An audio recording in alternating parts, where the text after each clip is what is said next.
Daily wagers की समस्या का निवारण ज़रूर कर सकते हैं।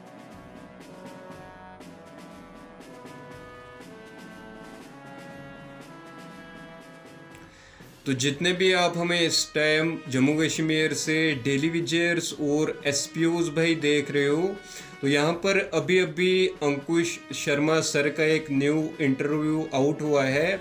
तो इस इंटरव्यू में उन्होंने यहाँ पर हमारे जम्मू कश्मीर के डेली विजर्स और एसपीओज भाइयों के लिए इस इंटरव्यू में उन्होंने क्या कुछ बताया हुआ है, ये हम इस वीडियो में आगे जानेंगे। लेकिन ये सब जानने से पहले अगर आप चैनल पर नए हो तो चैनल को भी आप ज़रूर से सब्सक्राइब करें और साथ ही में बेल आइकन को भी प्रेस करें, ताकि आपको हमारी ऐसी informative videos time to time आपको यहाँ पर मिलती रहें। और यहाँ पर हम आपको ऐसी daily wagers, VDC members, home guards, SPOs और जम्मू कश्मीर के हर एक अपडेट हम आपको इसी चैनल पर सबसे पहले आपको यहाँ पर प्रोवाइड करते रहते हैं।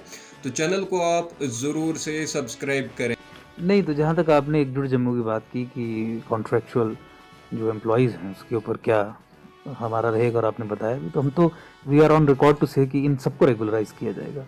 कल को पोजीशन ऐसी आती है कि एकजुट जम्मू की विधानसभा में और सरकार में भागीदारी बनती है, तो ऑब्वियसली इन्हें रेगुलराइज किया जाएगा। और वो करना कोई ज़्यादा डिफिकल्ट नहीं है, ज़्यादा बजटरी रिक्वायरमेंट्स नहीं है, आप करप्शन नहीं है, आपको बजटरी एलोकेशन ज़्यादा नहीं करनी पड़ेगी। आप बहुत सारी चीज़ों से रेवेन्यू जनरेट कर सकते हैं। करप्शन बहुत सारे एरियाज़ में प्लग करके इनके लिए एक वन टाइम एक पैकेज क्रिएट कर सकते हैं। मिनिमम वेजेस एक्ट लागू करना तो आपकी संवैधानिक और स्टैट्यूटरी रिक्वायरमेंट है ही है।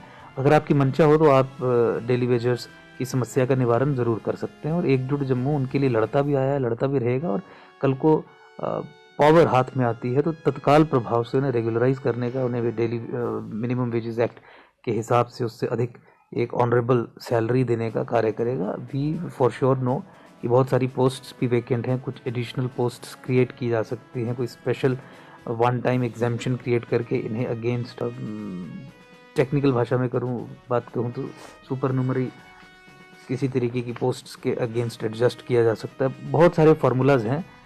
पैसे को लेके मामला अटकता है, लेकिन if somebody is not corrupt, अगर करप्ट नहीं है एट द टॉप व्यक्ति, तो फिर पैसे का आवंटन इनके लिए किया जा सकता है, कोई बड़ी समस्या नहीं है। मतलब आप कुछ डेवलपमेंट प्रोजेक्ट्स में ही अगर करप्शन को प्लग कर दें तो उससे जितने कई सौ करोड़ बचेंगे, उस पैसे को आप इन लोगों की भलाई के लिए इस्तेमाल कर सकते हो।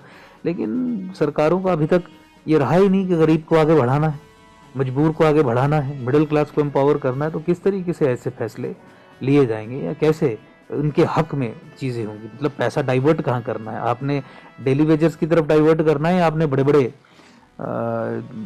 जो मगरमच्छ हैं इकोनॉमिक सेक्टर में उनको डाइवर्ट करना है? तो सरकारों की प्रेफरेंस रही कि हमने डेली वेजर्स की तरफ नहीं करना है, इसलिए डेली वेजर्स का कुछ नहीं हो रहा। तो हम करेंगे। जहाँ तक आपने डिक्लेरेशंस की और वादों की बात की, प्राइम मिनिस्टर की बात की, होम मिनिस्टर की बात की, तो ठीक है, अब आप तो यही कह रहे हैं कि ये वादे थे, ये नहीं हुए हैं, तो फिर मैं यही कहूँगा कि ये झूठे वादे थे। और प्रॉब्लली लोगों को अब तथ्यों को देखना चाहिए और समझना चाहिए कि अब परिवर्तन के ज़रिए ही उनकी ज़िंदगी में सुधार हो सकता है। पहले ऑप्शन नहीं था। जम्मू संभाग के लोग बीजेपी का ऑप्शन ढूंढ रहे हैं। हम ये मानते हैं कि कांग्रेस बीजेपी का ऑप्शन नहीं है, और हम ये भी मानते हैं कि कांग्रेस का ऑप्शन जम्मू संभाग में कोई नहीं ढूंढ रहा, बीजेपी का ही ढूंढ रहे हैं। तो बीजेपी का तो ऑप्शन जम्मू संभाग में केवल एकजुट जम्मू ही है। अगर बीजेपी को वोट नहीं देंगे तो किसे वोट देंगे? एकजुट जम्मू को वोट देंगे। अब तो बीजेपी की तरह, कांग्रेस की तरह एकजुट जम्मू भी एक पॉलिटिकल पार्टी बन गई। जिस तरीके से बीजेपी को, कांग्रेस को इलेक्शन कमीशन ऑफ इंडिया ने रजिस्टर किया है, वैसे ही अब एकजुट जम्मू को भी कर दिया है। तो 43 सीट्स पे अब एकजुट जम्मू अपने कैंडिडेट्स भी उतारेगा। तो लोगों का पूरा समर्थन आ भी रहा है। आज भी आपके सामने कुछ लोगों ने साइन किया, दामन थामा पार्टी का। तो हम पूरी उम्मीद करते हैं कि जब 43 कैंडिडेट्स खड़े करेंगे हम सारी जगह पे, तो जम्मू संभाग के लोगों की दिल की वो इच्छा कि हमें एक विकल्प चाहिए, कोई विकल्प बनाए, वो पूरी होगी। और बहुत भारी मात्रा में लोग समर्थन करके हमें ताकत देंगे, और ताकत के आधार पर फिर वो सब काम करेंगे जिन कामों के लिए हम लड़ते आए हैं। मतलब जिन इश्यूज़ को लेके हम लड़ रहे हैं और लड़के ही हमारी समाज में पहचान बनी है, और उसी के आधार पे हम लैडर चढ़ रहे हैं। तो जब once you reach at the position, तो आप उसके अलावा तो कुछ और करेंगे नहीं, क्योंकि आप पैराशूट नहीं हुए, आप किसी के नाम पे नहीं जीते, आप उन विषयों पे लड़के अपनी एग्जिस्टेंस बना के वहां पहुंचे हैं। तो इस तरीके से लड़के जो ऊपर पहुंचा है, वही एक्चुअली डिलीवर कर सकता है इश्यूज पे। जो डायरेक्टली पैराशूट हो गया, किसी के नाम पे आ गया, भाई भतीजावाद के चलते आ गया, तो वो तो नहीं कर पाएगा। वहाँ पे जो लॉबीज हैं वो उसे कार्य नहीं करने देंगी। लड़के आप पहुंचेंगे तो आप यू विल डू एवरीथिंग। ये तो समझने, ये तो ऐसा अज्यूम करने वाली बात होगी कि लोग जो है वो बेवकूफ़ हैं और हम उन्हें बेवकूफ़ बना सकते हैं। सारा तंत्र इस समय इनके पास है, सब चीज़ें इस समय इनके पास हैं, जितने भी फैसले ले रहे हैं ये स्वयं ले।